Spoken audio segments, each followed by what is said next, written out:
Welcome to our channel. Today we how to connect Google Meet to external audio on ChromeOS, beginner guide step by step clearly.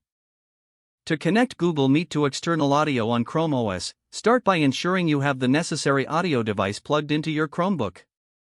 This could be a set of external speakers, headphones, or a microphone. Next, open the Chrome browser on your Chromebook. In the address bar, type in google.com and press enter. Once you're on the Google homepage, click on the Google Apps icon in the top right corner.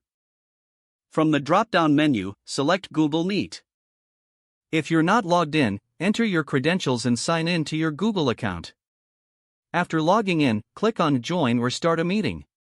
You can either enter a meeting code or click New Meeting to start a session.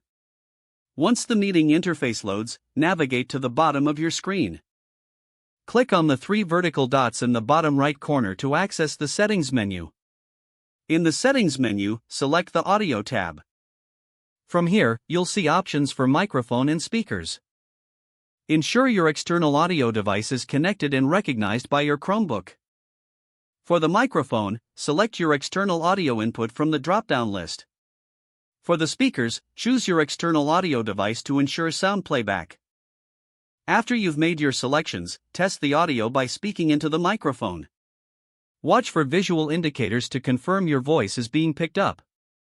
For sound output, play an audio clip or ask a participant to speak.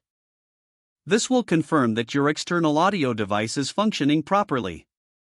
Once everything is set, proceed with your meeting. Remember, you can always revisit the audio settings if you encounter issues. Enjoy your seamless audio experience on Google Meet using your external devices. If the page does not load, refresh the browser or try again in a private or incognito window. Make sure you are using the correct email address, then retype it carefully to avoid small typos.